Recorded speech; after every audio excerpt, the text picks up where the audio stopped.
My name's Caleb. I'm 23. And what happened the weekend I graduated college still messes with my head. 4 years of early classes, late night shifts, unpaid internships, ramen dinners, and missed holidays, all so I could walk across that damn stage and be the first in my family to earn a degree. I didn't expect a marching band, but I also didn't expect the gut punch I got instead. On the outside, my family looks like something straight out of a cozy commercial. Split-level house in the suburbs, 2-car garage, golden retriever named Scout. My dad's a tax consultant. My mom teaches 3rd grade. And then there's the crown jewel of our family unit, my younger brother, Tristan. He's 20, has perfect hair, and hasn't paid for a thing in his life. Growing up, I used to believe things would even out once we were adults. That eventually the "he's just a kid" pass would expire. Turns out, I was the only one keeping track of time. 2 years ago, when Tristan graduated high school barely, my parents went all out, rented a hall, custom decorations, one of those party photographers who brings a ring light and a giant photo backdrop. It was Tristan's big launch. They even got t-shirts made. I smiled through it, helped Dad hang the lights, picked up Grandma from the airport. I didn't even flinch when Mom gave a speech and called him our rising star. So when it was my turn, I didn't ask for much. Just a family dinner, a small one. Maybe something home-cooked? I thought that would be enough. Spoiler, it wasn't. Graduation morning, I opened my phone expecting, I don't know, something. Instead, I got a 3-word text from my mom. "We're proud, honey." No balloons, no hugs, no post. My brother? He didn't even bother texting. Just like my graduation photo on Instagram, like I was some acquaintance from middle school. I walked that stage with honors. Gold sash, dean's list, internship converted into a job offer. My best friend, Dion, and his parents drove in from 3 hours away to be there. They clapped like I just cured cancer. My family? Not even in the bleachers. At first, I made excuses for them. Maybe traffic was bad. Maybe they had to sit way in the back. Maybe I'd see them outside after. Nope. I got back to my apartment and checked my phone. One new message. "Mom, we'll do pizza at home tonight. Your favorite. Nothing fancy. Hope you're hungry." That emoji felt like a slap. Still, I told myself, it's not about the celebration, it's about the people. So I packed up, drove home, and braced myself. I should have stayed in the car. The house was dead quiet. No smell of food, no music. Just Dad watching ESPN and Tristan glued to his phone on the couch. Mom emerged from the kitchen holding a single pepperoni pizza box like it was a birthday cake. "Happy graduation," she said, doing that weird, overly cheerful voice people use when they know they've messed up. I blinked. Tristan didn't even look up. "At least you got pizza," he muttered. "Dad wanted McDonald's." I looked around, no card, no sign, not even a 2-liter of soda. The only thing on the counter besides the pizza was a sticky ketchup bottle. And I wish I were kidding when I tell you what happened next. Mom grabbed a plate, squirted congrats and ketchup, added a crooked little heart at the end. "There," she said. Festive. I felt nothing. Like I was floating above the room watching someone else live this sad little scene. I sat down, took a slice, and forced a smile. "Thanks," I said, because what else was there to say? Then I did something I'm still proud of. I snapped a selfie. Me, pizza slice, ketchup plate in the background, caption, "Shoot for the stars, kids." Posted it to my story, locked my phone. No one even noticed. That was the moment I knew I had to get out. I stood up, said I needed some air, walked out the front door, and never looked back. I got in my car and drove straight to the cheap hotel off exit 14. Used the emergency credit card my grandparents gave me in case of unexpected situations. This felt like one. I didn't even unpack. Just lay on the stiff bed and stared at the popcorn ceiling, wondering how long I'd been fooling myself, thinking if I just worked hard enough, stayed kind enough, was helpful enough they'd see me, love me the way they loved Tristan. But they didn't. They never had. That night, Mom texted, "Not 'Are you okay?' Not 'We miss you.' Just, 'Are you coming back?' I didn't reply, just stared at the screen. Then I turned the phone off. The next morning, I ate stale muffins from the lobby and sat in silence. No news, no drama, just me for once. And for the first time, I didn't feel invisible. I felt still, like something inside me had stopped chasing. That's when I decided I wasn't going back, not just to the house, but to them. I was done being the background character in my own life. And that's when the planning began. I stayed at that hotel for 3 days, told myself it was just for space, but deep down, I knew it was more than that. It wasn't a timeout, it was a beginning. I barely turned my phone on, let the texts pile up. I read a book I hadn't touched since freshman year, ate whatever food I could get delivered, and watched random documentaries on low volume. It wasn't glamorous, but it was mine. And in that stillness, something inside me shifted. I wasn't mourning a lost family. I was finally admitting they never really saw me in the first place. That truth wasn't crushing. It was clean. Cold, but clean. And once I let go of the fantasy, I saw things more clearly than I ever had before. On the third morning, I packed up my bag and checked out without a word to anyone. I didn't go home. I drove across town to Dion's apartment. He opened the door, took one look at me, and just handed me a Gatorade like I'd just come in from a battle. No questions. Just figured you'd get here eventually. He knew. He always knew. That night, we ordered takeout, played video games, and didn't talk much about it. But when I scrolled through Tristan's Instagram, my stomach turned. The day after my graduation, the same day I sat alone in a hotel eating dry scrambled eggs, my family was at a vineyard. Matching outfits, sparkling cider. A giant banner behind them read Tristan's summer kickoff. It wasn't just that they skipped my milestone. They'd used it as a launch pad for his next chapter. Like my success was just a placeholder until it was his turn to shine again. Dion looked at the photos, then looked at me. This isn't new. They've always done this to you. You just didn't want to see it. I hated how true that felt. The realization didn't burn. It froze. Like a curtain finally pulled back, and I saw every moment in a new light. When I got into college, they didn't celebrate. Tristan cried about me leaving, and suddenly the focus was on his emotional needs. When I got a scholarship, Mom said not to brag. When I landed an internship, Dad's only comment was, "Tristan works too, you know," and I let it slide. Every time. Because I thought if I just stayed steady, if I gave enough, they'd come around. I was wrong. And now I needed to reclaim something, not just pride, but clarity. A few days later, when I knew they'd all be out of the house, Dion drove me there to grab my things. I didn't want drama, just closure. My room was exactly how I'd left it. Unpacked boxes, textbooks stacked on the desk, diploma still rolled up in my backpack. I started gathering stuff, hoodies, notebooks, a framed photo of me and my grandparents at high school graduation. I was about to leave when something caught my eye. One of the kitchen drawers was locked. That wasn't unusual. It was Mom's important papers drawer.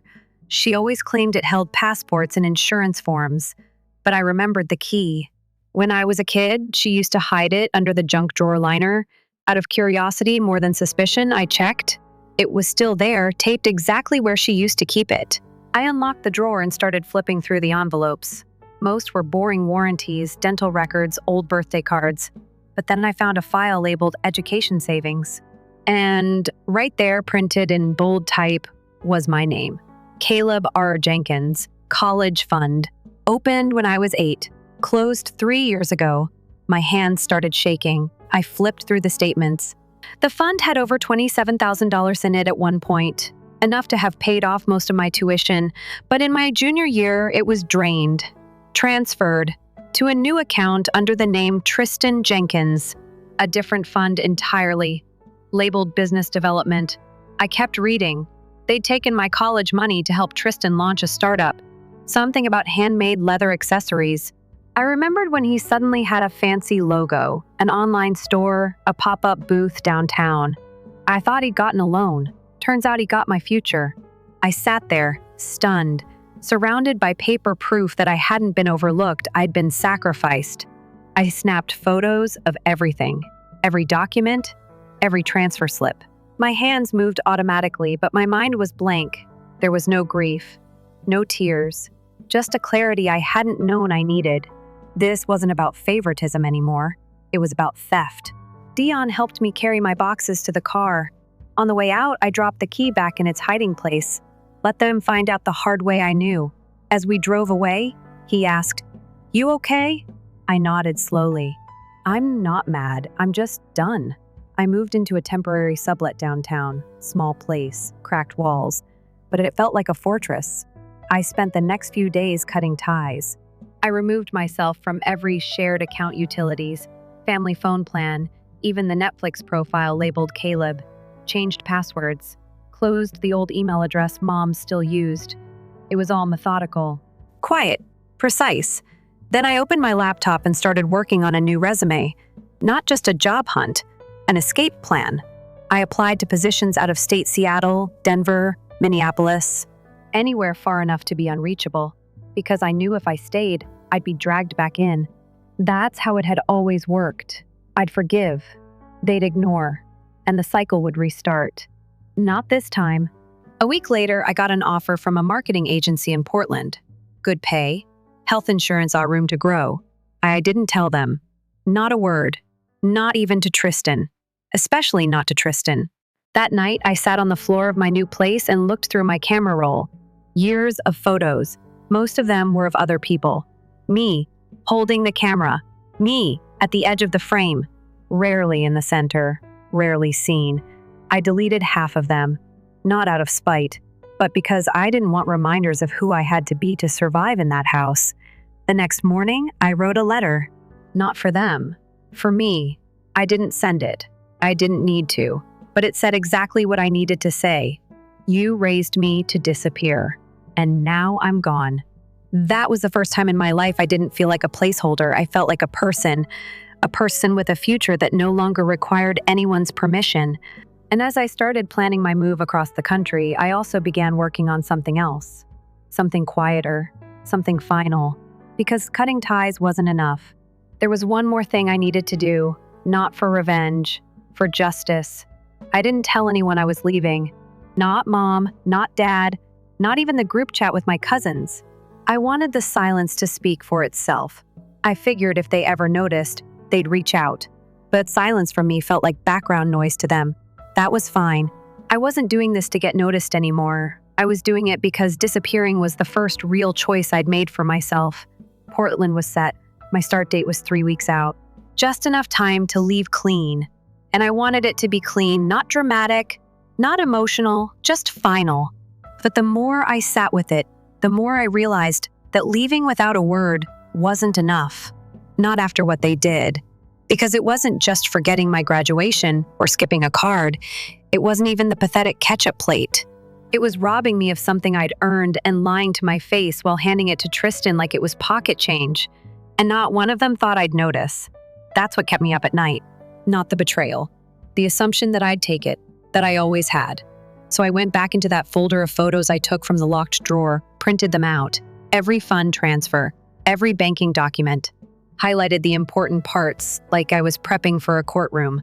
I opened my old emails too. Found the message I sent sophomore year begging for help with tuition after my campus job cut my hours. I'd written it during a panic attack in the library. Mom's reply had been short. We just can't swing it right now, sweetheart. You'll have to figure something out. We believe in you. That line made me sick.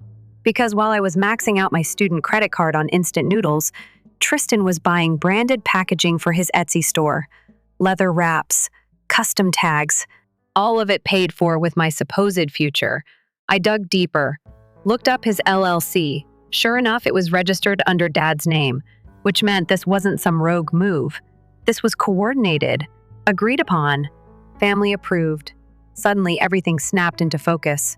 The weird guilt trips, the shifting priorities, the fact that I was always the one paying for things with a smile while they silently shuffled the good stuff to him.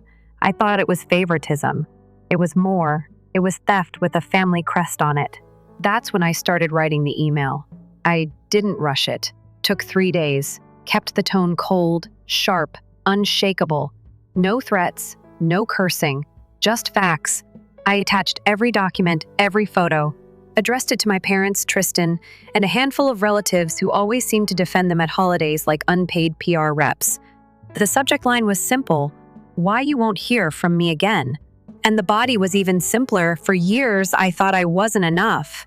Not loud enough, not impressive enough, not worth celebrating. Now I understand. I was just easy to take from. You gave away what you promised me. You lied. You handed my work, my future, to someone else and called it a family decision. You won't have to make that mistake again. I'm done. The evidence is attached. Make of it what you will. I won't be responding. Then I hit send. I didn't feel triumph. I didn't expect drama. I just wanted it out of my system. I closed the laptop and went to sleep. The kind of sleep where your body knows something heavy just left your chest. But the next day, Dion showed up at my door with his phone held out like a breaking news alert. "They're spiraling," he said. Mom had called him twice. Tristan posted something cryptic about snakes in the grass. Dad tried to reach me via LinkedIn. I didn't answer. That wasn't the point. I didn't want apologies. I wanted distance. A week passed. No one came knocking. No one showed up at my door. But then something happened that pulled me back in just for a second. Tristan's birthday was coming up. And if you think they went big for his graduation, his 20 Honest was going to be a red carpet event. Open bar, theme, probably a live saxophonist if Mom had anything to do with it. And the invites were already out. Dion showed me one because, of course, Tristan made it a public event on Facebook. Same people, same venue they used for my cousin's wedding. But here's the kicker. One of the cousins I copied on the email posted a comment under the invite. "Not sure I can make it after what I read." Kinda shook TBA. A ripple, not an explosion, but enough. And then another aunt left a message too. "Didn't realize how everything went down. Sorry, Caleb. You deserved better." That part, that shook them. Suddenly I was getting emails from my dad. Not apologies, just damage control. "You should have come to us directly. It wasn't that simple. Don't burn bridges you might regret later." I read them all, didn't reply. And then I got one from my mom. It was long, defensive, messy, the kind of email people write when they're half crying, half justifying. She said they were doing what they thought was best, that I had always seemed independent, that Tristan needed a little more help, that the fund wasn't really mine, just meant for whoever needed it most. But the part that stood out was this: "We never thought you'd turn on us over money." That's when I realized they didn't get it. It was never about the money, it was about the choice, the lie, the ease with which they handed off everything I worked for and expected me to be okay with it. I wasn't turning on them, I was waking up, and there was nothing they could say to put me back to sleep.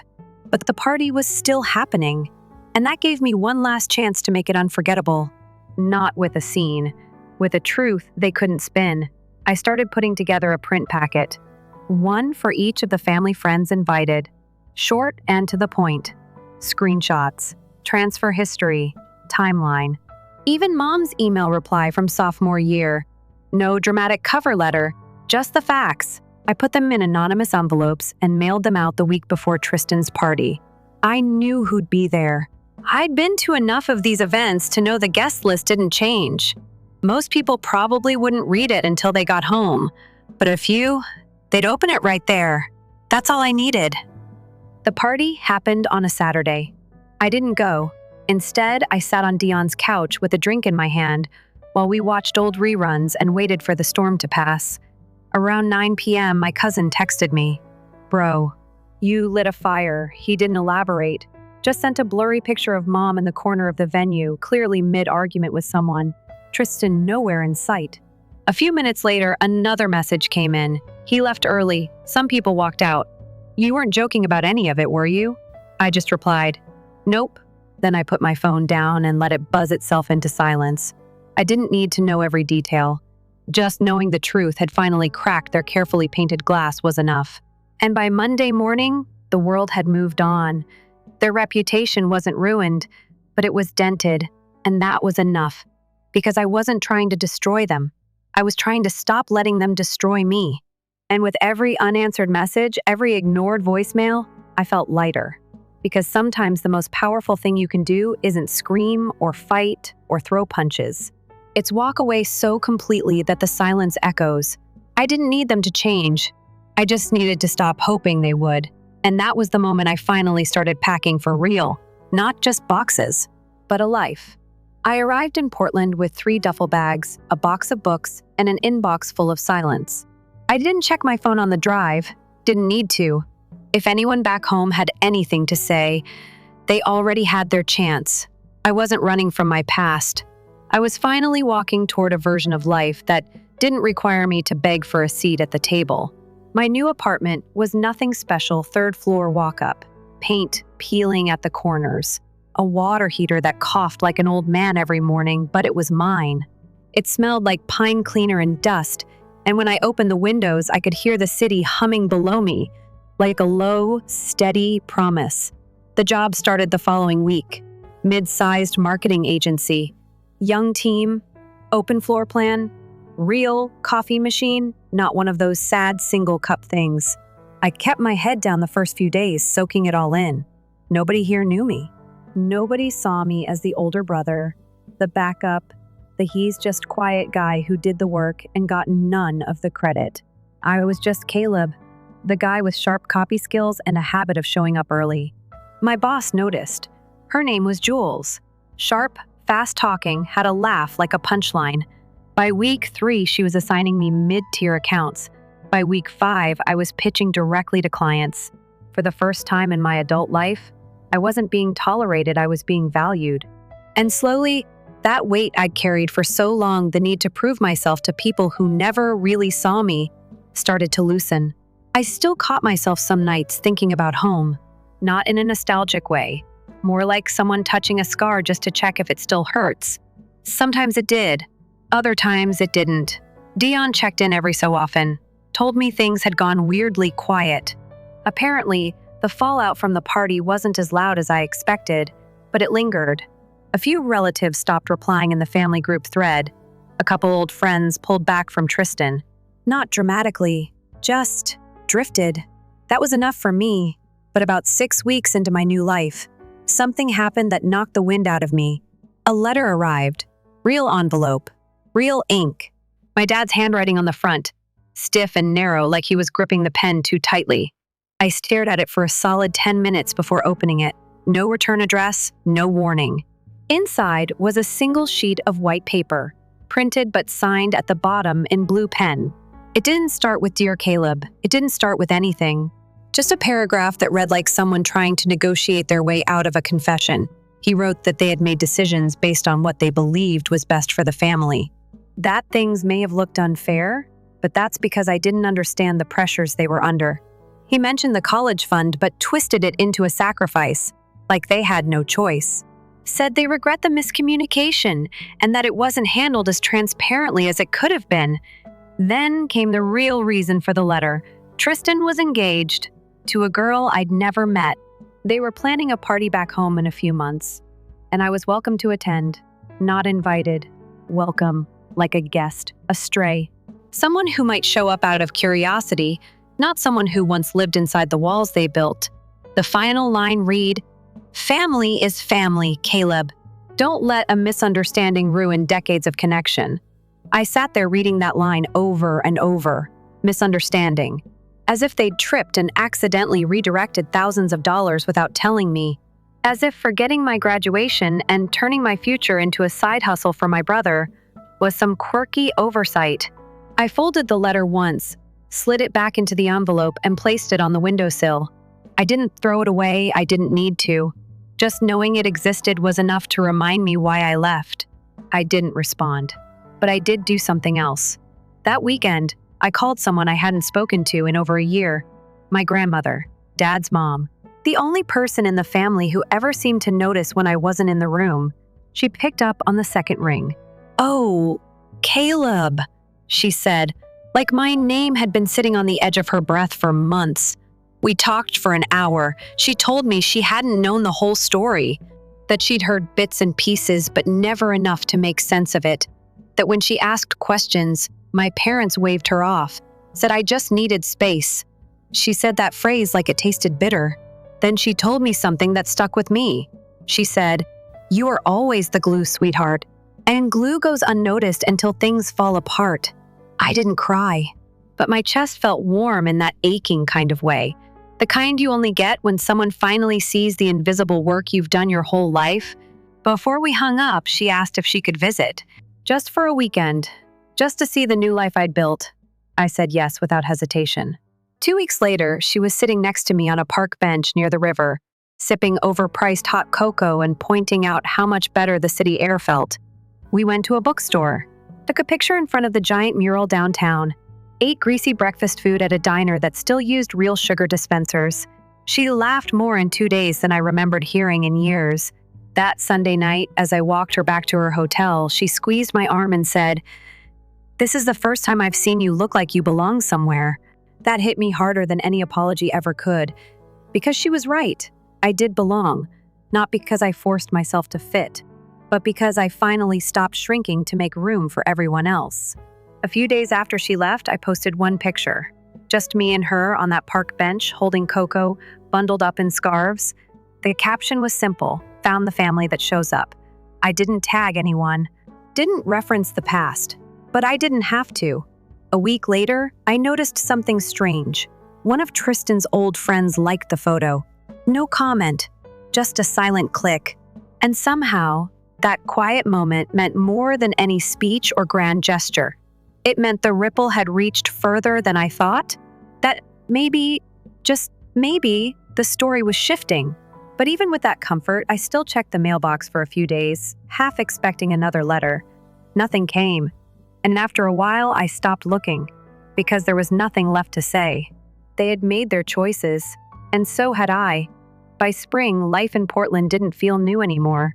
It felt lived in, like a favorite hoodie you didn't realize fit perfectly until months later.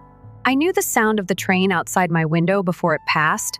I had to go to ramen spot where the cashier remembered my name and always slipped in an extra egg. I knew which streets were flooded with tourists on Saturdays and which back alley had the best hidden thrift shop. The job was good, better than I could have hoped for. Jules called me sneaky brilliant once during a brainstorming session and started handing me projects with real visibility. I didn't have to beg to be included or explain why I deserved a chance. My work spoke, and for once, people listened. I even started seeing someone. Her name was Zoe. She was part of the design team upstairs, always wore mismatched earrings, and had a soft spot for old horror movies. We started getting coffee after work, then dinner on Fridays, then lazy Sundays where we barely left my apartment except to hunt for cinnamon rolls. It wasn't some dramatic whirlwind romance. It was steady, quiet, and honest. She didn't ask about my family right away, and when she finally did, I didn't flinch. I just told her the truth in one long, uninterrupted breath. She didn't look shocked or pitying. She just said, "Well, then they missed out," and went back to stirring her tea. And for once, I believed it. For the first time in my life, I didn't feel like someone else's shadow. I was just Caleb. No asterisk, no role to fill, just me. Then the wedding invitation arrived. Cream-colored envelope, gold trim, heavy cardstock. My full name printed neatly across the front like they'd plucked it from a forgotten address book. Inside, the words practically sparkled, "You are joyfully invited to celebrate the union of Tristan James Jenkins and Marissa Lee Porter. No personal note. No, we hope you'll come." Just a bland RSVP card with 2 options: accept with joy, decline with regret. I stared at it for a long time, trying to feel something: anger, sadness, nostalgia, but nothing came. It felt like being handed a script for a show I'd walked out of seasons ago. Zoe looked at me from across the table and said, "You don't have to go." I knew that. But there was still a part of me that wondered if not going would mean they won. Then again, what was there to win? A seat at a table where I was always asked to serve? Never to eat? I left the card on the counter for days, untouched. Like if I ignored it long enough, it would fold itself back into nothing. Then one night, I did something unexpected. I called my grandmother again. It was late, but she picked up right away, like she knew. I told her about the invite. She sighed and said, "You know, they act like you're the one who walked away for no reason.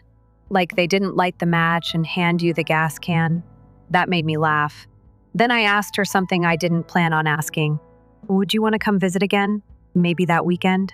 There was a pause, then the sound of her smiling through the phone.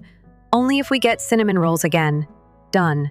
The day of the wedding, while the rest of the family gathered for photos and speeches and carefully curated moments, my grandmother and I were walking through the Saturday market downtown.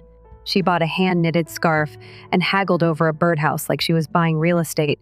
We sat by the river eating pastries and talking about nothing in particular. It was the most peaceful I'd felt in months. That evening, we took a photo together on a bench lit by string lights, mugs of hot cider in our hands. I posted it with a simple caption, "Real family shows up."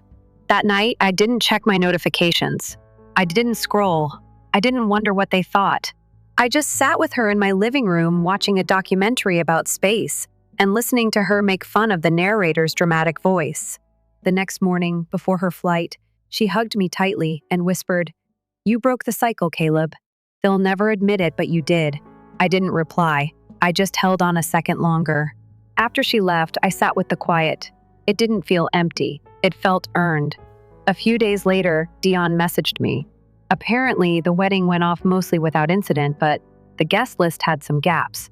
A couple cousins didn't show. One of Dad's friends left early. There were murmurs. Nothing explosive, just tension. Tristan posted a photo with his new wife and captioned it, "Love wins." Haters don't get an RSVP, I guess that was for me. But the truth is, I didn't feel like a hater. I felt free. And there's a kind of peace that comes when you stop chasing people who never learned how to love you properly. Life moved on. Summer turned into fall. Zoe and I moved into a bigger apartment closer to the river. Work kept growing. I got promoted. Not because I demanded it, but because the numbers backed me up. I joined a writing group, started biking more, made new friends, people who knew me as the guy with dry humor and a talent for finding the best hole-in-the-wall food spots. Not once did anyone ask if I was okay with being in the background, because I wasn't in the background anymore. I was finally in my own story. But the universe has a way of testing you just when you think the chapter's closed. Nearly a year later, Zoe and I were out getting groceries when she glanced at her phone and said, "Is this your brother's wife?" She showed me a gender reveal post. Glitter, confetti, matching pink shirts. My parents beaming in the background. New grandma and grandpa, the caption said. I didn't feel anything. Not jealousy, not loss, just space. The kind you need between who you were and who you are now. That night, I didn't bring it up. Didn't spiral. Just made dinner, lit a candle, and put on music. Because my life wasn't about them anymore. It was about what I'd built with my own hands. A life not borrowed, not stolen, not approved. Mine. And there's something about reclaiming your story that makes even the loudest ghosts go quiet. I didn't go looking for their next chapter. Didn't reach out. Didn't send a gift. And when my birthday rolled around and there was no card, no message, no call, I smiled. Because for once, the silence felt like a gift, not absence, closure. By the time winter rolled back around, I stopped checking the calendar for dates that used to matter. No more silent hope on holidays. No subconscious countdown to birthdays or family gatherings. It wasn't bitterness, it was release. Like taking off a jacket that never quite fit and realizing you weren't cold after all. Life in Portland had found its rhythm. The apartment felt like home, filled with little pieces of Zoe and me, her weird mugs from thrift shops, my growing stack of books I swore I'd finish, a dented whiteboard on the fridge where we wrote dumb jokes instead of grocery lists. Work was solid. My boss looped me into strategy meetings, asked for my opinion like it carried weight. We landed a national client that quarter, and when they handed out bonuses, my name was near the top. I didn't tell anyone back home, not because I was hiding, but because there was no one left there who would have celebrated without adding a but at the end. But what about Tristan? But why did you move so far? But shouldn't you reach out? I owed them nothing, not even updates. Instead, I poured that energy into now. Weekends meant lazy breakfasts, books that led to naps, afternoons exploring places we hadn't mapped yet. I found myself smiling without noticing, laughing without scanning the room to see if it was okay, existing without shrinking. Then one Tuesday afternoon, I got an email. Not from my parents, not from Tristan, but from someone I hadn't thought about in years. Lauren, my cousin on Dad's side. We weren't close growing up. She was older, always busy, always orbiting the family chaos without getting pulled in. Her message was short, just a subject line that said, "I get it now." And inside, took me longer than it should have. I used to think you were dramatic for pulling away. Then I saw it happen to my sister last month. Different excuse, same pattern. I reread the email you sent before you left. You weren't angry. You were right. I just wanted to say that. I sat with it for a while. Not because it cracked something open, but because it didn't. It was nice, unexpected, but it didn't pull me back into old questions or memories. It just confirmed what I already knew. I hadn't overreacted. I hadn't burned bridges. I'd walked away from ones already collapsing. I replied simply, "Thank you. I hope your sister's okay." It's never just about one moment. It's about finally believing the pattern. She didn't respond after that. Didn't need to. Sometimes truth doesn't demand a sequel, just acknowledgement. And that, more than anything, felt like full circle peace. Months passed. Zoe got a new job at a nonprofit. We adopted a grumpy rescue cat that only liked her and barely tolerated me. We hosted game nights with friends, made last-minute road trips, got caught in the rain once, and laughed like we were starring in a rom-com. One night while we were watching a documentary, she turned to me and asked, "Do you think you'll ever talk to them again?" I didn't answer right away. Not because I didn't know, but because the answer had stopped being complicated. I said, "I don't need to, and I think that's the point." She nodded, rested her head on my shoulder, and we kept watching. No more what-ifs. No more aching silence waiting to be filled. Just the quiet hum of a life that didn't revolve around being seen by the wrong people. But the universe, as always, had one more echo to send. It came in the form of a forwarded post. A friend of a friend who still followed my parents on social media had messaged me a screenshot. A baby announcement. Tristan and his wife had their child. A girl. The caption was syrupy and full of all the cliches our miracle. Full hearts, new beginnings. But what caught my eye was one line, "We hope to raise her knowing she's enough exactly as she is." I stared at that line for a while, not because it hurt, but because it was so painfully ironic coming from people who had spent years making me feel like a placeholder. Maybe they meant it. Maybe they didn't. Maybe she'd grow up loved fully. Maybe she'd learn early to measure her worth without begging for scraps. I didn't feel jealousy. I felt hope. Hope that the cycle could break without needing me to be the one to fix it.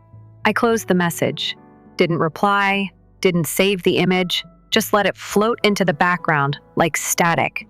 Because it wasn't mine to carry. And that was the most powerful shift of all. I'd spent so much of my life thinking healing meant they would change. That they'd call, apologize, see me, validate the pain. But healing didn't come from their apology. It came from my permission to move on, to let go, to stop building bridges to places that had no door for me. In the quiet that followed, I started writing again. Not stories about them, but stories about resilience, about characters who stopped trying to fit in and started building places where they did. Fiction, but not really. More like memoirs dressed in metaphor. I shared a few with my writing group. One of them turned into a short piece published in a local lit magazine. Zoe framed the page and hung it above our desk without saying a word. One morning, as I stared at it sipping my coffee, I thought, this is it. This is the closure. Not a dramatic confrontation. Not a tearful reunion. Just a page, on a wall, in a life that finally feels like mine. I didn't walk away from my family to hurt them. I walked away to find myself before I disappeared completely. And maybe that's the part they'll never understand. But I do, and that's enough. I used to think healing was loud, that it would look like justice or revenge or some cinematic moment where the people who hurt you finally see what they did. But healing is quiet. It's grocery shopping without anxiety. It's laughing at a dumb movie and realizing you weren't holding your breath. It's writing a new ending and never needing anyone else to approve of the plot. I don't know what will happen years from now. If they'll reach out. If that little girl will grow up curious about the uncle she never met, maybe she'll hear my name in passing, maybe she won't. But if she ever does, I hope it comes with a story that sounds like this. He left. Not because he didn't love us, but because nobody noticed how much he was hurting. And when he finally chose himself, everything changed. Because that's the truth. Not a dramatic flameout, not bitterness. Just finally realizing that family isn't who you're born to. It's who shows up when you stop asking. It's who stays when you say no. And sometimes the family you lose makes room for the one you build. And when I look around now at the life, the love, the laughter, I don't feel like something's missing. I feel full, not perfect, but whole. And if anyone ever asks what happened between me and the people I used to call home, I'll say this: I didn't walk away to punish them. I walked away to save myself. and I'm not sorry. Story 2, Chris is my name. My age is 33. Put effort into it. I used to be the person who always showed up, if that's anything you should know about me. Sunday meals, holidays, birthdays, and moving days. Quiet, trustworthy, and never demanding anything in return. I was there. I accepted the call whether someone needed a dog sitter for the weekend or a last-minute airport pickup. It didn't bother me. Really? Everyone in my large, rowdy family spoke over one another, yet still finding room at the table, even when we were crammed into every available space. However, that warmth shifted at some point.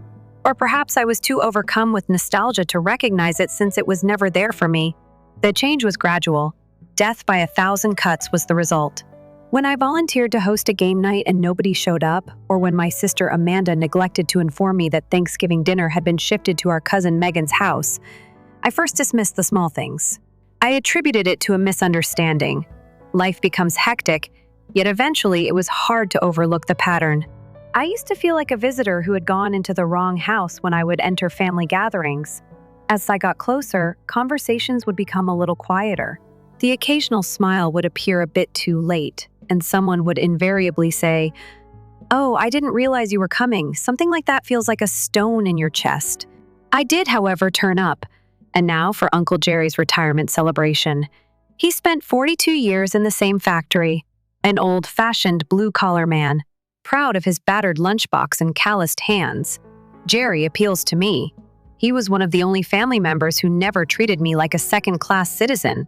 I thus made sure to clear my schedule when my Aunt Mary sent out an invitation to his celebration at the neighborhood VFW. Without being asked, I even contributed a few $100s to the decor and event space. A few weeks prior, Mary texted me to let me know that we were a bit short on the deposit. "Would you mind lending a hand?" "Sure," I said. "Thank you, but no affirmation. Just thought I'd help, and I did." The party night. I arrived early to assist with chair setup and hanging the "Congrats, Jerry" banner. It felt lovely, but it wasn't glitzy. When Jerry got there, he really embraced me. For a few hours, don't do that one arm, shoulder pat crap. It was like the old days. Drinks, jokes, uncomfortable dancing, and many tales of work, practical jokes, and forklift accidents were all present. In fact, I was grinning. I had a sense of belonging once more. That is, until I made the error of being too happy. I said in passing that I would bring dessert to the family cookout tomorrow as I was chatting with Megan and Amanda by the snack table. When should I arrive there? Bewildered, Megan blinked and then cocked her head. "You weren't invited, I see." I initially assumed she was kidding, but her expression remained the same. Amanda averted her gaze as the chip dish captivated her, still clinging to the thought that this was some strange prank. I laughed. "What time should I arrive, really?" Megan shrugged a bit. "It's more of a close family issue, I suppose." "Yes." Finally, looking at me as if Mom and Dad wanted to make it brief, Amanda continued. "Just the core folks, you know. That one struck a variety of folks. As if I were a long branch that was just barely clinging to the family tree." Then Megan pointed to the picture as Aunt Mary passed by, drinking from a red plastic cup. Mary smiled and took her phone out. I never even requested to view it. She simply raised it, looking through pictures of people's garden tables. Sprinklers are being ran through by children. A massive, personalized cake with the words "Family Barbecue 2023" on it. And yet, a group photo of my parents, Amanda's children, uncles, aunts, and even the grandchildren of my former babysitter made the cut. Not a single frame included me. I just nodded, gave a kind smile, and stepped back from the discussion as if I had just recalled an internal phone call. Not in a depressing sense, but my chest felt constricted. No more. Something sharper was involved.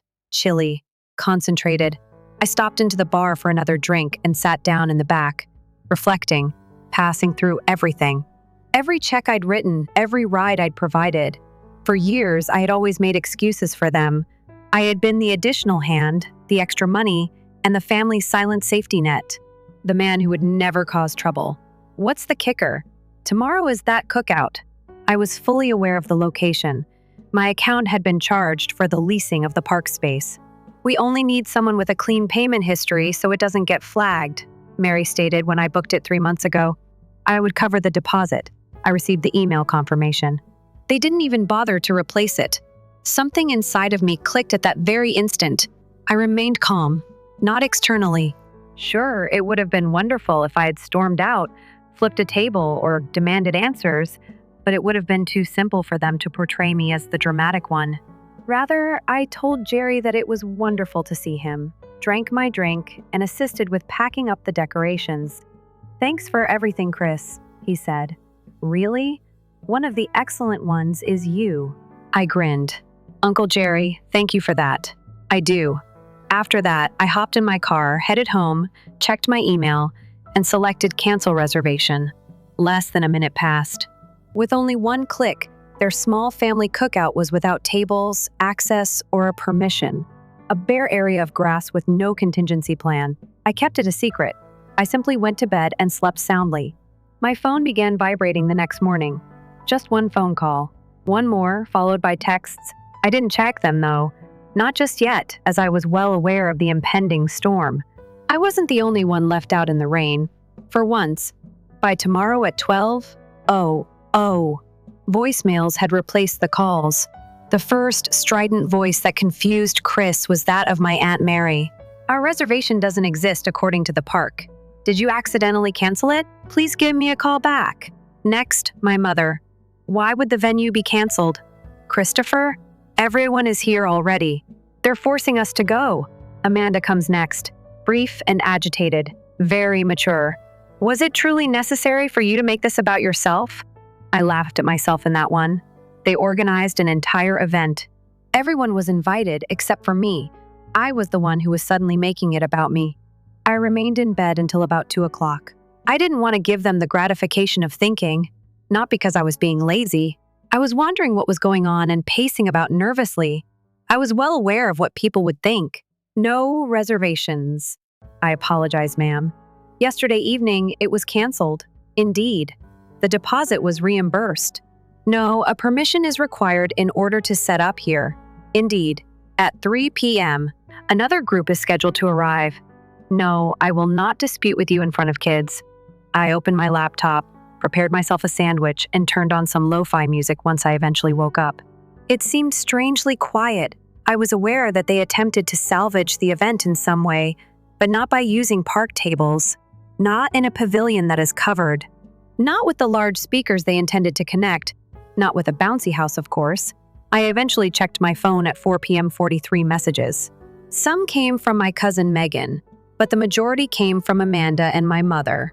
A couple from numbers I didn't know, most likely the positive ones, and tag-alongs who were attempting to understand what was going on and suddenly had nowhere to sit.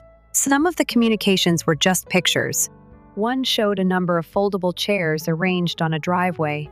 3 individuals were gathered around a makeshift barbecue, and smoke was blowing into someone's face. It appeared to be wretched. Then, I saw Uncle Jerry's one unexpected message. Simply put, "Give me a call as soon as you can." I paused. Jerry had always been nice. He wasn't worthy of being caught in the crossfire. However, when his wife Mary and daughter Amanda began ignoring me, he had also remained silent. He had been covertly involved. I had no idea what that call would bring. I still dialed. On the first ring, he answered. Like a man letting out a breath after a long day, he said, "Chris, I expected you to call. I noticed your message," I said plainly. A pause occurred. "Did you do it?" "The cancellation?" "Indeed.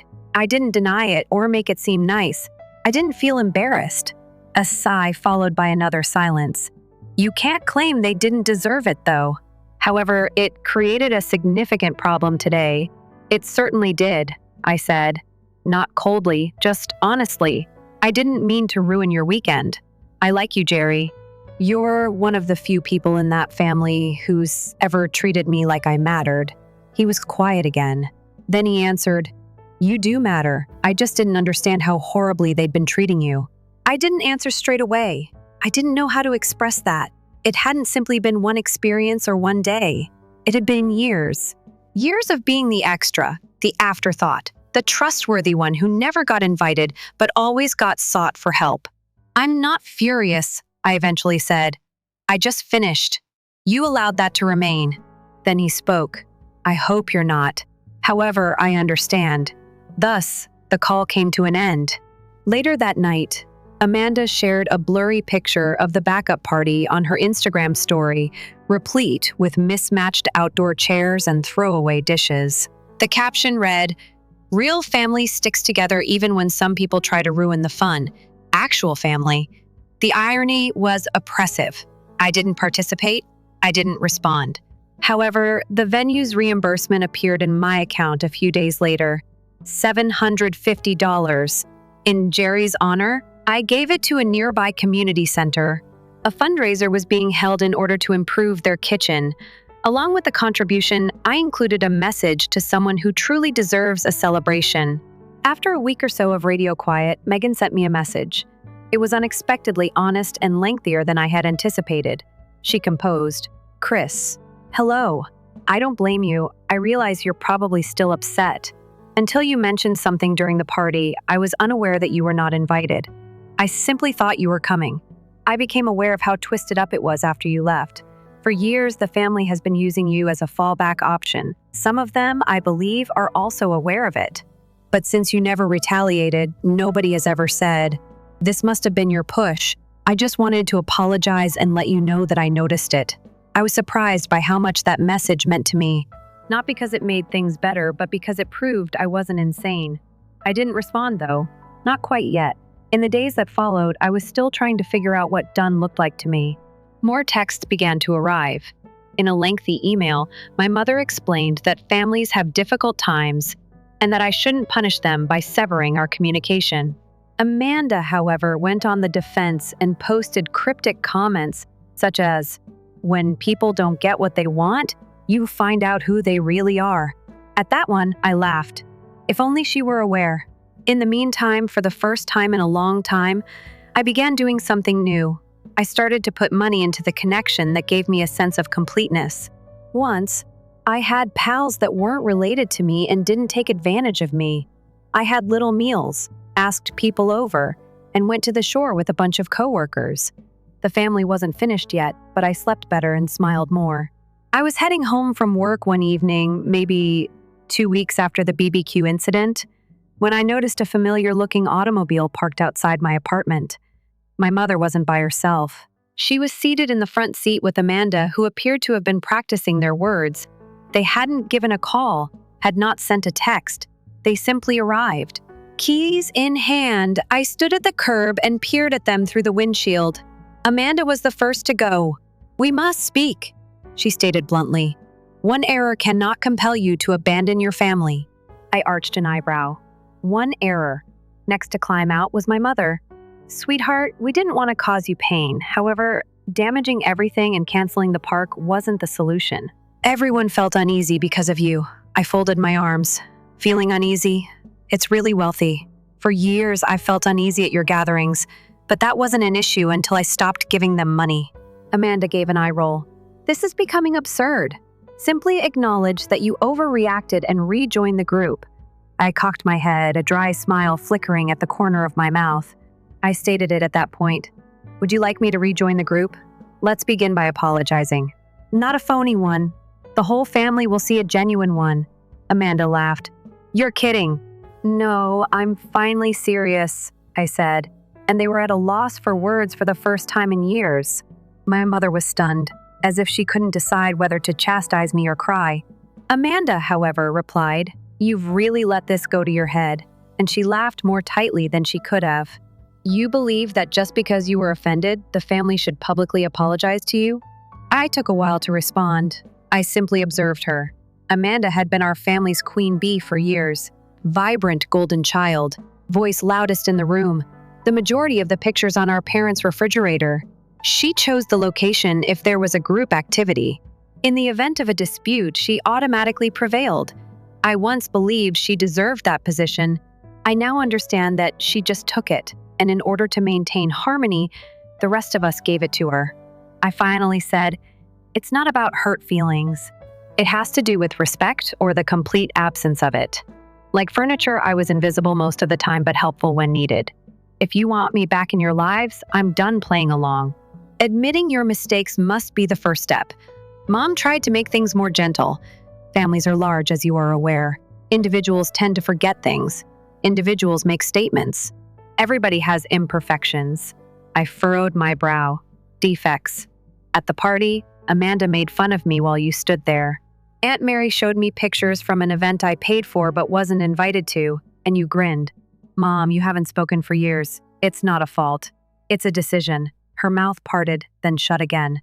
For that, she had no rebuttal. Amanda crossed her arms. What the heck? Are you simply interrupting us? You're not coming to birthdays or Christmas. Everyone will find it awkward because of you. I looked her straight in the eye. You already did. And with that, I turned and walked toward my front door. I could hear my mom's voice behind me. Tentative. Weak. Chris, please don't do this. I paused with my hand on the door. Then fix it. Own it. Apologize. I stepped inside and closed the door gently, not slamming it. That made it worse for them, I think. I didn't cause any trouble. I didn't yell or curse. I was calm. Final. That's what rattled them that night. No one texted. No follow-up calls. Just silence for the first time. I think they genuinely didn't know what to do. The next few days were quiet. No new drama. Just space and peace. Then a week later, I got a message from Uncle Jerry again. It read, "Hey, I'm hosting a small dinner. Just a few people. I wanted to invite you. No speeches, no drama, just dinner. No one else from your mom's side will be there. Unless you say yes first." I sat with that for a while. I didn't reply right away. I went to the gym, took a walk, ate dinner and thought. Then I messaged back. "Only if it's at your house and only if you pledge not to mention the others." He answered, "Deal." That supper turned out to be just what I needed. Jerry, his neighbor, Dave, an old acquaintance from his job days, and me. We barbecued, watched a movie, and spoke about everything but family for the first time. I didn't feel like a placeholder. I felt like a person. I was beginning to comprehend something essential. Family isn't blood. It's not who shares your last name or who remembers your birthday because it's printed on a calendar. It's who shows up, who respects you, and who listens even when it's hard. A few weeks later, I shared a photo on Instagram. Just Jerry and I, captioned, "Toasting beers on his back porch." Your true family may inquire about your well-being rather than just what you're bringing. In a matter of hours. After I liked the post, Amanda disliked it and then liked it once again. She texted me the next day. No salutation, no justification. All right, let's discuss if that's what it takes. Do you want an apology? Come see me on Sunday. Everyone will be present. I said I wanted it, and I got it. However, I also gained new knowledge. Occasionally, individuals express regret without actually apologizing. They act in this way out of fear of losing control over the person they formerly dominated. I debated whether or not to go while sitting with my phone in my hand. Did I come to their table only to hear clenched teeth and empty words? Alternatively, did I allow them to live in the mess they created? Because I didn't need their approval for the first time in my life. I was no longer a doormat for the family. Now it was me who had the authority. I spent a long time looking at the words. Everyone will be present. That remark stuck in my head like bait, tinged with a subtle hint of performance and guilt. I pictured Amanda standing with her arms folded at the head of a table, practicing a vacuous statement that was written more to protect her reputation than to admit any actual guilt. The rest of the family nodded along, not in agreement but out of tiredness, while my mother gripped her purse hard and fought back the tears she would summon on order. The sentences were already audible to me. We apologize if that is how you felt. Let's simply proceed. Let's not exaggerate the situation. Reconciliation was not what they desired. Containment was what they desired. However, I was no longer a problem to be controlled, still a component of who I am. For closure, I wanted to utter something I had never said before. For once, it's out of clarity, not spite, to sit down, at my own table, not theirs. I said, "I'll come, but I'm leaving if this is only a show. This time, I won't be courteous." Amanda gave a single thumbs-up emoji in response. On Sunday, I arrived at the same family home I had been to since I was a child. It appeared to be the same white shutters and somewhat cracked flower pots. Even though no one was really watering, everything seemed smaller now, as if reminiscence had been muted. Before I even knocked, the door opened as I ascended the front stairs. wearing pearls and the phony grin she saved for uncomfortable church potluck visitors. My mother stood there. "Chris," she remarked in a loud voice. "Enter." I gave a nod and went inside. The scent of roast chicken and cinnamon filled the air. Soothing. Known. There were several people in the main room. Megan, Amanda, Uncle Jim, Mary, and even my younger cousin Zach were all sat, rigid and too calm. At first, nobody said anything. They simply stared at me as if I were the room's elephant who had finally made the decision to speak. Amanda got to her feet. As if she were hosting a local news story, she thanked everyone for attending. We wanted to discuss every topic. I didn't sit. I remained close to the entryway, crossed arms. Proceed.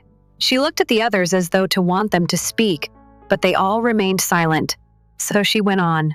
"We are aware that you felt excluded. We have discussed it. Perhaps we were unaware of the extent of your contributions to the family. Although it wasn't deliberate, things fell between the gaps.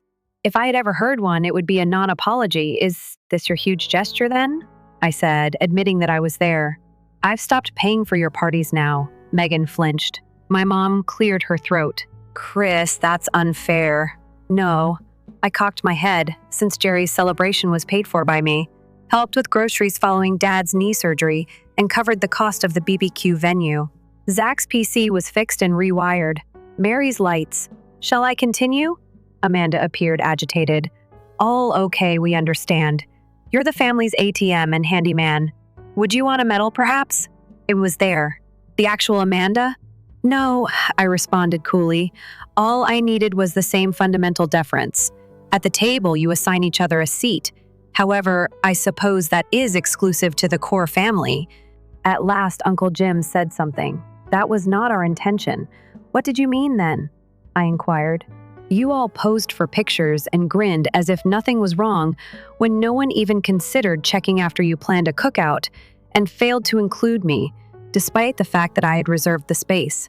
And subsequently, I discreetly ceased to appear. They were unable to respond. Just the sound of someone moving uncomfortably in their chair and the ticking of the clock. You all had years to speak up, but you chose not to.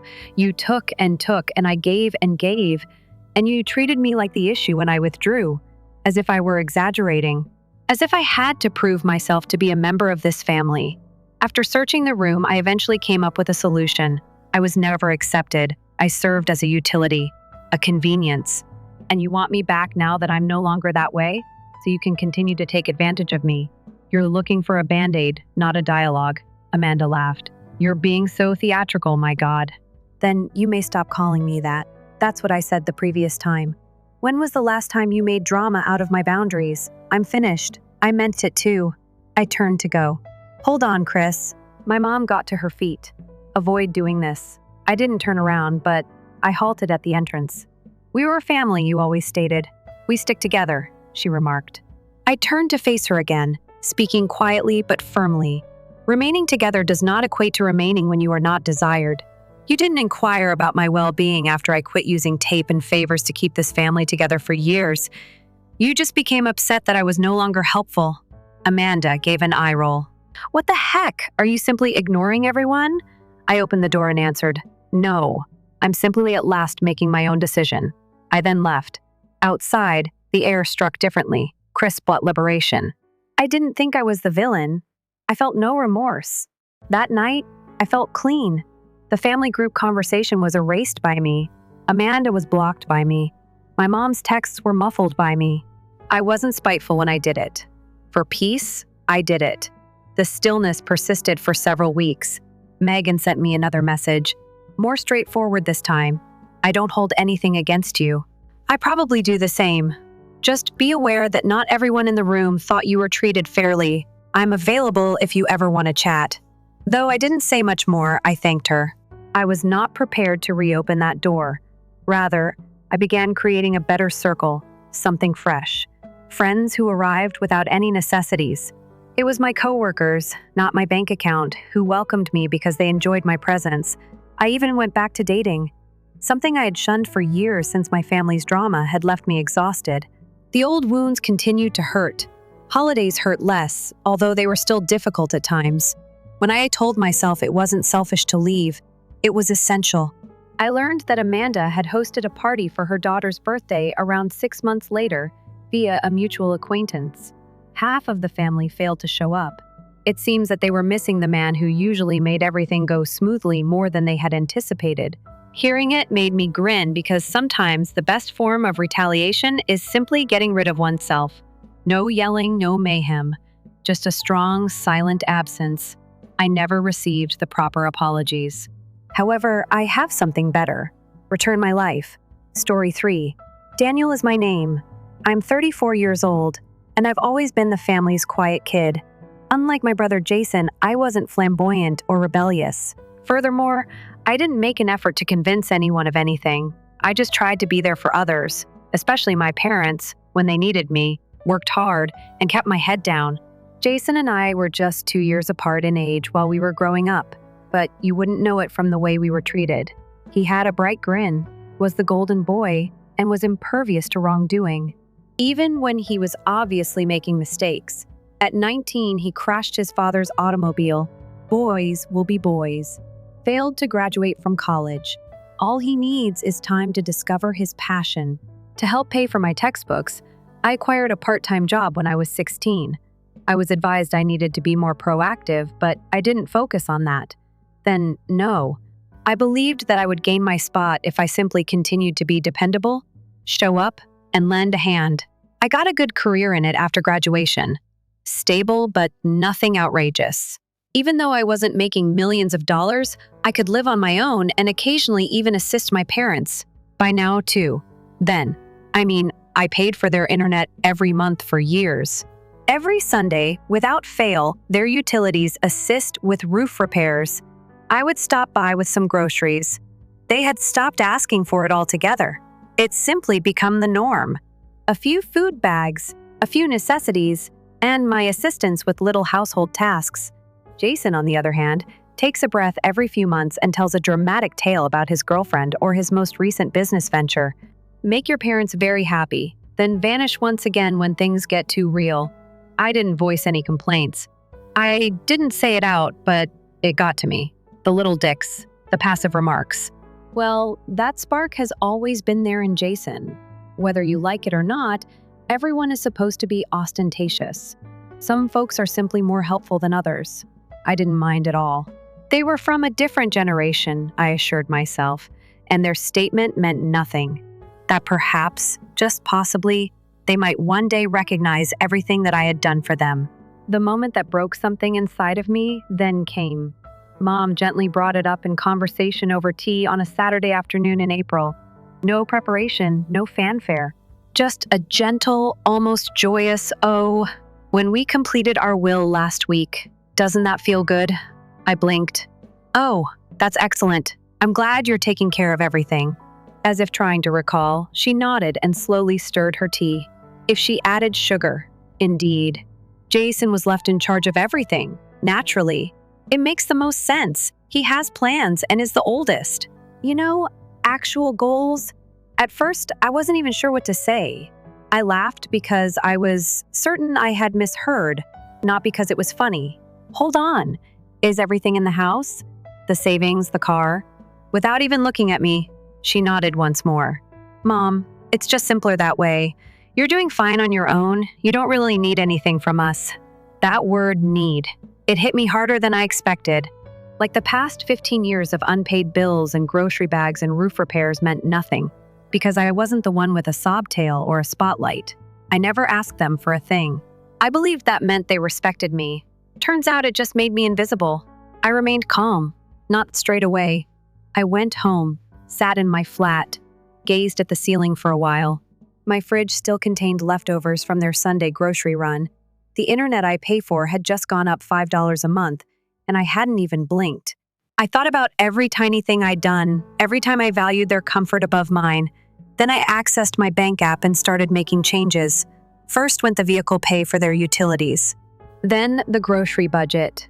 I erased the repeating reminder I had set Sunday parents' grocery. I didn't announce anything. I said nothing at all. I simply quit. 3 weeks passed. I was expecting a call, but I didn't get one. Not until around 7:42 p.m. on a Wednesday night. Dad texted me, and my phone exploded. Not even a greeting? No. How are you? The electricity was suddenly cut off. You neglect to make the payment? I gazed at the display. I didn't understand for a moment that he actually believed I had forgotten, as if they were no longer even in charge of the utilities. I typed, erased, and then typed once more. It was brief. 5 words. Not at my residence. I wish you luck. I became acutely aware of their entitlement at that point. I wasn't taken for granted by them. Around it, they had constructed a whole system, a structure in which I served as the support staff and Jason as the visionary, where my efforts were never truly mine to provide. Hence, they didn't deserve appreciation. Like breathing, they were to be anticipated. It was interesting to hear the quiet following the text. No follow-up. Don't apologize. Not even a thumbs up for passive aggression. Until the groceries ran out, there was nothing. I went for a stroll the next Sunday. There was no sun. The chirping of birds. It was quiet, yet odd not having to carry paper bags into their kitchen. Liberation. I finally found myself in a small cafe on the corner. For once, I ordered a good breakfast for myself. Bread, eggs, and non-saleable orange juice. My phone buzzed once more while I was eating. It was Mom this time. It's grocery day. Only those 2 words were written by her. Not a reminder, not a question, more akin to a prompt, as though I had just forgotten where I was. I didn't respond. I left it alone. She phoned the following day. I didn't respond. She sent another SMS 2 days later. We're running low on everything, but I understand that you're busy. Would you be able to stop by again? Nothing. Jason eventually gave me a call that Friday. At that point, things began to take a different direction than I had anticipated. You didn't shout at me or accuse me? No, he made a terrible attempt. Being sensible, his voice was as seductive as ever when he continued, Look, man, Mom and Dad are becoming older, yet I know they can be a lot. They require assistance. That's what you've always been good at. I stared out my window while leaning against the kitchen counter. Jason, they left you everything. Everything. So why don't you take the initiative? The other person paused, as if he hadn't expected me to say that out. Finally, he stated, It's not about the will. It all comes down to doing what is right. I almost burst out laughing. It's funny. I have spent the last 10 years doing just that. He let out a sigh. This has nothing to do with money. I'm not. I said. I meant it too. It's about respect, I'm saying. I'm also respecting myself for the first time in my life. That was our final conversation, for the time being. However, it didn't end there, because I had a knock on my door a few days later, and I felt sick to my stomach as I opened it. It was a type of incredulity that hadn't worn off, but not out of guilt. My father was standing there looking unkempt and carrying a bag of melted goods. He appeared older than I had recalled. In that subtle, uneasy sensation that life had begun to wear him down and he wasn't sure how to deal with it, rather than in a spectacular fashion like time has passed. In addition to not barking my name as he occasionally did, his stance was less rigid as normal. He simply held that flimsy shopping bag in front of him as if it were evidence that he was still somewhat dignified. He said, "Hey." Only that I remained silent.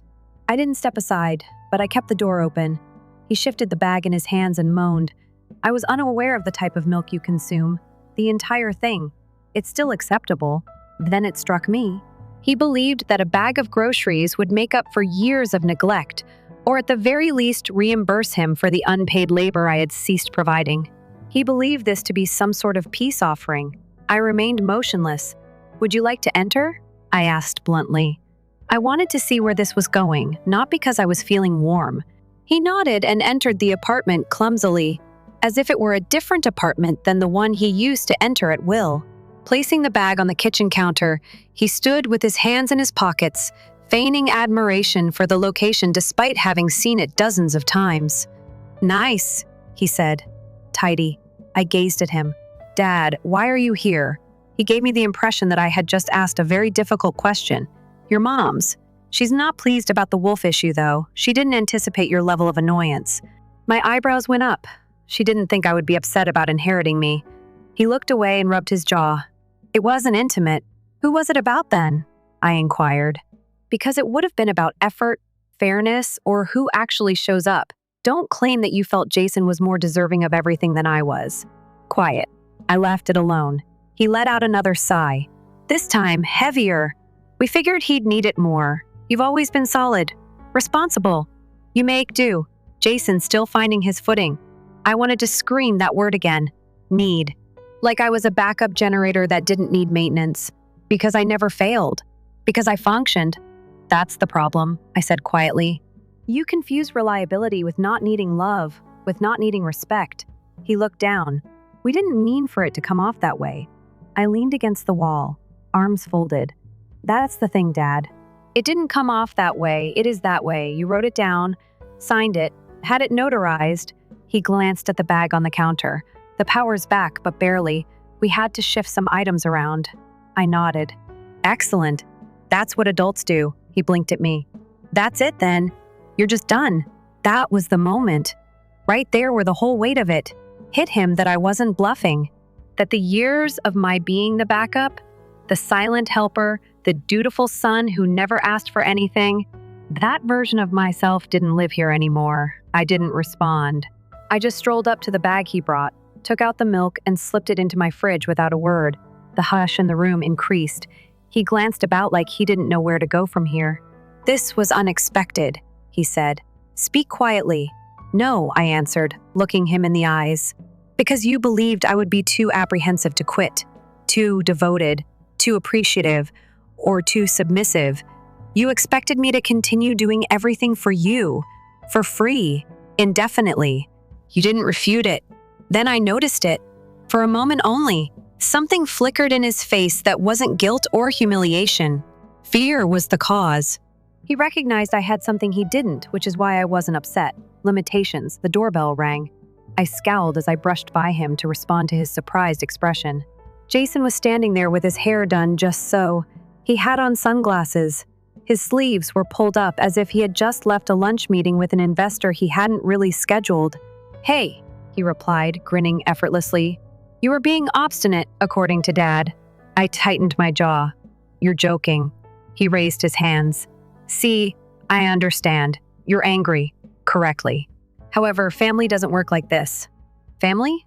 I crossed my arms as I spoke. It's funny. I was unaware that I'd included his family. Jason entered the house without permission.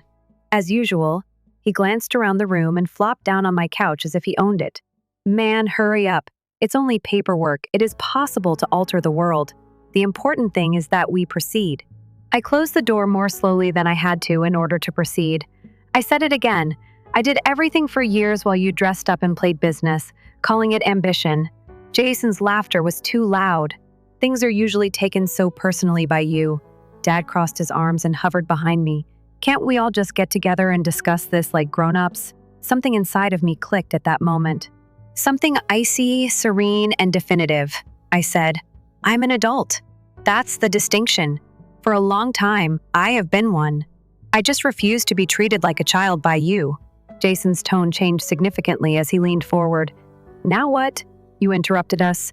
Do you truly want to be someone like that? I went over, took out the milk they had provided, and opened the refrigerator. Are you curious about my personality? I asked, setting the milk down again and giving them each a direct look. The type of person who is aware of his value, who endured years of being treated like an afterthought, and who at last came to the realization that someone does not necessarily deserve your allegiance simply because they have your last name. I interrupted Jason just as he was about to protest. You thought I would give in when you came here today. You believed that everything could be undone with a grin and a bag of groceries. However, it's too late. Dad stepped forward. That's it then? That was the only time I nodded. Then I did something they didn't anticipate. I opened the door because they no longer belonged here, not because I was throwing them out in a big, showy manner. Not in my personal area. In my life, no. Jason slowly got to his feet. This is something you'll regret. No, I said.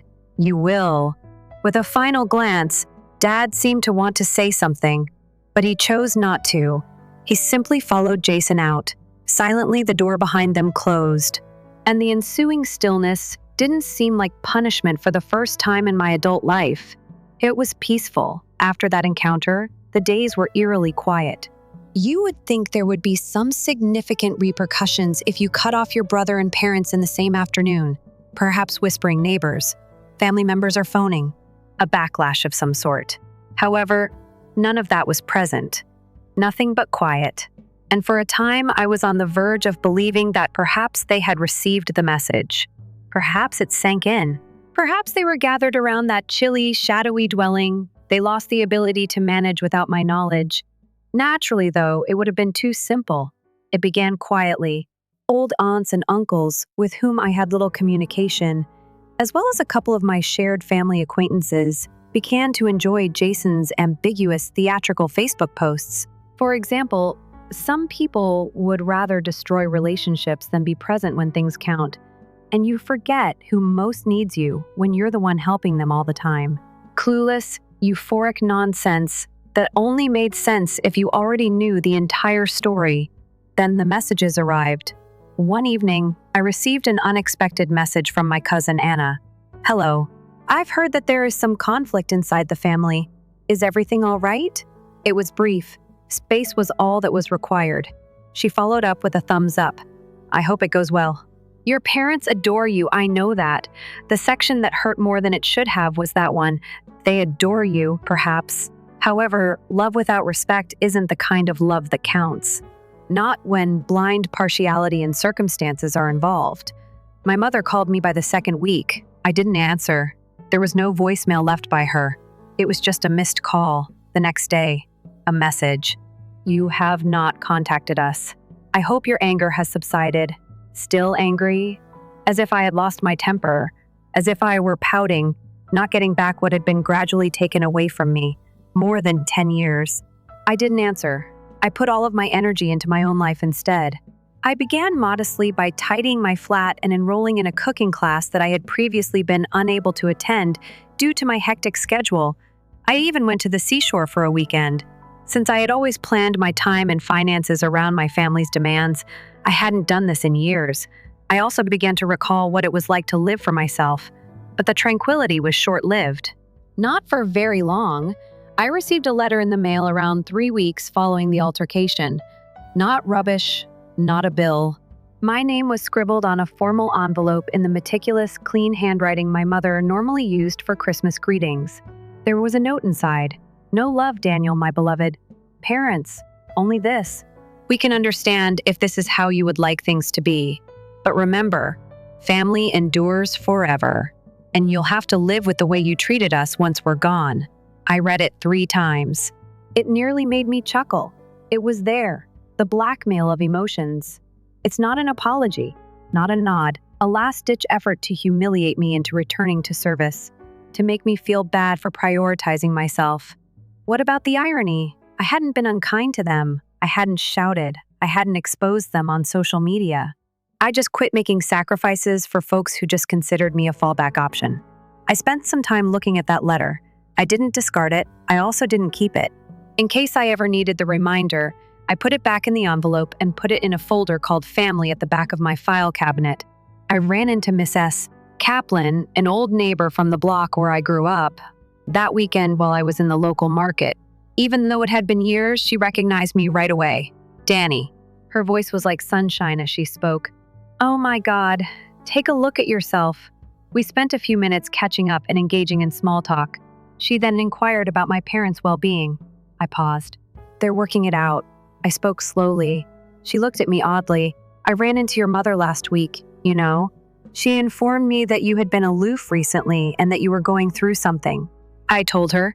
"In any case, he's always been the glue that holds everything together. Let the boy rest." That made me grin. As always, Miss S. Kaplan had observed more than she said. I was surprised by what she said next, though. She also brought up the subject of selling the house, claimed that Jason would take care of everything. Selling the house made my heart slow down. Miss S. Kaplan gave a nod, said they were unable to pay the invoices on time, that Jason knew someone in real estate. She seemed anxious. For a time, I stood there, taking it all in. Property wasn't all that my parents' house was. It had roots, history, and recollections. Jason was now in charge of selling it, even though he hadn't contributed a single dime to it. I walked home more quickly than I intended to. thanked her, and said my courteous goodbyes. I entered, took a seat, and began to dig public property listings and real estate records.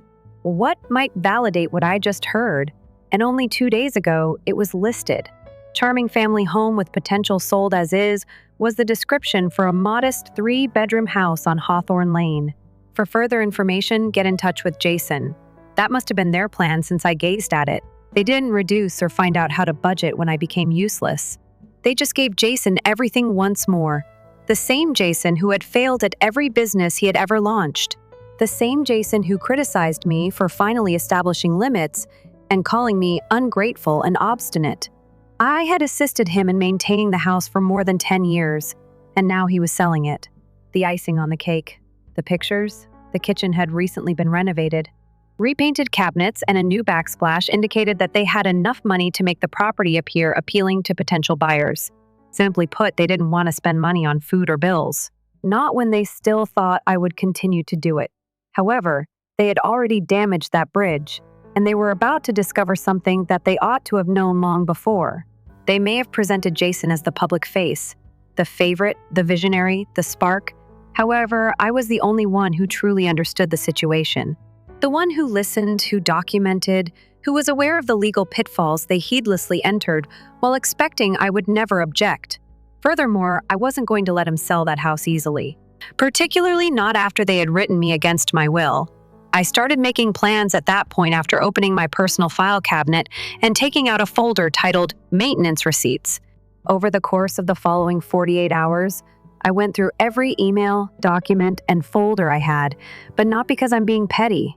Sure, it helped fuel the engine, but I had years' worth of utility bills, food logs, contractor receipts, bank statements, and even the contract I signed when I gave my parents $10,000 to replace their roof.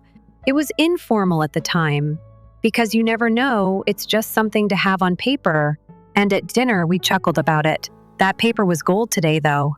Until the day you stop, most people don't consider what it means to be the one holding things together. It isn't until you let go and everything comes apart that they understand how many threads you are holding. That was not what Jason had anticipated. My parents hadn't either. The next morning, I sent a straightforward email outlining the circumstances to a real estate lawyer. My parents were trying to sell their home, which I had helped them maintain and support financially for more than 10 years. I made it plain that I wasn't attempting to assert ownership after they had thrown me out of their will entirely, but rather that I was contesting the terms of the contract since my financial contribution wasn't a gesture of goodwill. It was predictable, consistent, and methodical. Basically, they were going to find out what happens when your investor speaks up if they intended to treat me as a quiet investment. The attorney got back to me in a matter of hours. I had a cause to contest the sale profits legally on the grounds of equitable interest, not to own the home. I had evidence of my financial contributions, utility payments, maintenance coverage, and the $10,000 loan for the roof in particular. I can temporarily stop the sale by filing a notice of interest, he stated. It will compel the parties to respond legally, but it won't permanently halt it. Leverage is what that implies. I gave a nod, allowing the remarks to gain momentum. The notification was filed by the end of the week. My phone rang less than 48 hours later. Jason was the one. What did you file? He lost his temper. No pretense, no greeting, an announcement of interest. Calmly, I said, "This is an official notification that I own a portion of the property. You must be joking with me." "I'm not," he said with a sour laugh. "You believe that I interfered because you purchased a few bags of food for 15 years. I handled emergencies, food upkeep, and utilities for 15 years. While you were away in Miami feigning to launch a tech firm." He fell silent. I stated that I wasn't doing this to steal the house.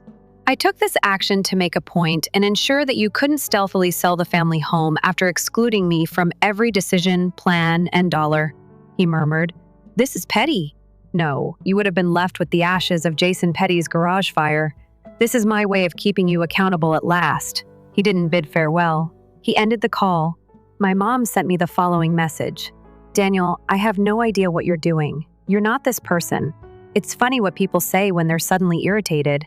As if the degree to which I can put up with it defines who I am.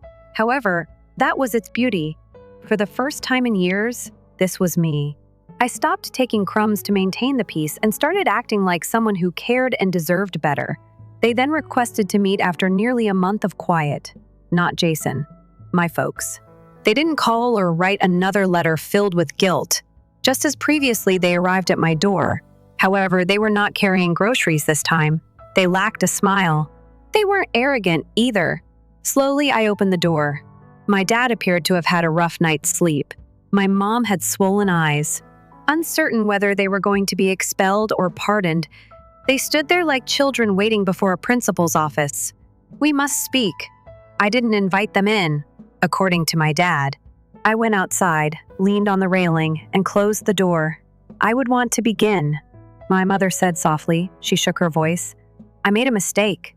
For years, Daniel, you have been nothing but kind to us, and we simply thought you would always be there, because I was constantly, I said. She gave a nod. That's the problem. We stopped noticing because you were so dependable. I saw her see my father observing her in the will. I inquired. Then Dad took over. It wasn't our intention to penalize you. We simply assumed Jason required further assistance. You were mistaken. He let out a sigh. Now we can see that. I let the quiet to linger between us. I didn't want any more excuses. I'd like to change. The will be updated. Split things fairly, Mom urged. They'll involve you. I arched an eyebrow. 50.50. She paused. I said, we were thinking more like 5,050. I ensure that every buyer gets the whole breakdown of my financial participation in the legal notice posture. Each and every dime. My father took a deep breath. 50.50. Jason is no longer involved after I gave him a single nod. The house is not sold by him. If I don't approve the terms, he doesn't profit. They exchanged glances. It was visible to me. Fear and remorse lie behind the pride that still clings to the surface. And something more akin to respect than any of them had ever shown me. The 3 words I thought I would never hear were spoken by my mother as she turned around to face me. Daniel, you're correct. And that's it. The tide shifted. The will was revised. A different attorney examined and notarized the paperwork for me. The sale of the house was put on hold indefinitely while I made a decision. Jason attempted to object. Attempted to use guilt tripping to get our parents to support him once more. They didn't flinch this time, though. Because you learn not to risk losing your most reliable guy again after you've lost him once. And me? My motivation was not retaliation. Not at all. I did it because, in their opinion, I had lost my humanity somewhere along the line. I turned into a resource. A walking credit card with a consistent Sunday routine and a soft voice. However, it is no longer the case. I'm currently living in the tranquility I created for myself. Even though I no longer spend Sundays in someone else's kitchen, I still go for walks. I prepare meals for myself. I make an investment in myself. I purchase milk for my refrigerator, not to keep lights on for other people. Tell me your thoughts on all of this.